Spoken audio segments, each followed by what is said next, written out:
Sitaani talumba munafu wabula alumba oyo yenna abalina kyatuuseeko naddala mu kulaba nga anyweza Mukama Katonda. Nabwe kityo omusumba wa House of Prayer Ministries International Lucius Bujjingo mu ngeri yagakuweebwa muno empogola egawa mususi asabye abakkiriza okusobola okulaba nate nga beekwata ku Mukama Katonda naddala ku bizibu ebyenjawulo ebiba bibalumbye bulamu bwabwe basobole nate okubiwangula.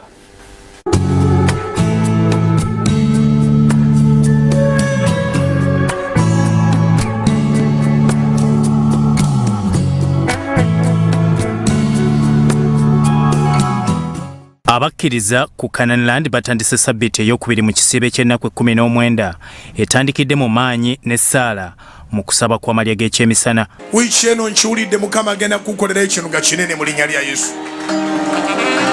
Mukama wiiki eno akukolereyo surprise ennene. Omusumba Lucius Bujjingo owa House of Prayer Ministries International abakkiriza abawadde amagezi okwekwata erinnya lya Yesu kubaliwonya okusinga ebigambo by'abantu. Erinnya likavalinga awatali ssente n'obanga alina ssente zonna. Erinnya likavalinga awatali bintu n'owulira nga byonna obiina nga bipaakingiddwa mu linnya eryo. Erinnya lireeta essuubi nga bakujerega ne bakuswama n'okuswama ng'ova mu ssaala. Bakukiina leero ne bakukiina enkya. Bayibuli egamba nti olunaku olwokusatu n'azuukira mu bafu. Banaatera okulaba by'osabira by'onoonya.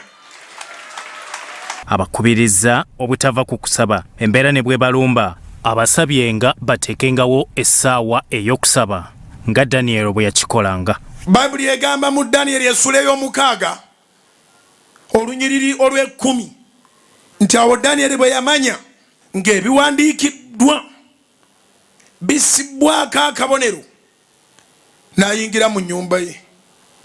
Era amadirisa ge gaali gagguddwawo mu nju ye nga gwolekedde Yerusaalemi. N'afukamiranga ku maviivi ge emirundi 3 buli lunaku n'asaba. Omusumba Bujjingo agamba nti abantu bangi Katonda bw'amala okubakolera obudde bwe babumuggyako ne balowooza nti bwe bawaayo ekimu eky'ekkumi baba bamaze wabula balina kusigala nga basaba okunyweza ky'abawadde. Tofukamiranga lwakubanga waliyo ekikulumbi ate olulala n'okikinala ng'oyina ebizibu saba nga tolina bizibu. Essaala ekola nnyo ng'oyina ebizibu ate essaala ekola nnyo okunyweza kiri kye wafuna. Kyova olaba abamu basabira abaana n'abafuna n'amala n'ava mu church n'akomawo ng'omwana aliko deformities. Bw'obanga wafuna omwana mu ssaala ate kyekyagoba mu ssaala. Katonda akyakola Katonda takola n'abivaako. Mukama Yesu yagamba nti kitanga akola bulijjo ate tayosa. Kati ng'oyagala kukolere bulijjo musabe ate ne bw'oba okifunye okyebalizenga ate oyongere n'okusaba akinyweze. Munnabuddu Bujjingo abategeezeza nti Sitaani talumba munafu wabula n'abakakasa nti buli gwalumba nga musabi amuwangula. Mmwe n'abalumbibwa ebintu nange nnumbibwa ate nnumbibwa nnyo naye teri munafu alumbibwa. Zikubire waggulu obanga okiwulidde ekyeŋŋambye. Ŋŋambye nti mmwe n'abalumbibwa ebintu nange nnumbibwa ate nnumbibwa nnyo naye teri munafu alumbibwa. So Daniel tebamulumbira bwereere. He was successful even if he was a prisoner of war. Yali captured bamuwambira mu ntalo. Alina omukisa ne bw'aba mukomera aba n'omukisa. Abawadde amagezi nti Katonda bw'akukolera wabaawo bangi abanyiiga naye bw'osaba Katonda akinyweza ne banyiigira ddala wabula n'abamala googera nabo abalabudde obutakikola nga waliwo abayita mu kusoomoozebwa. Omuntu bw'abeeranga obubi gwoyogeranga bitono.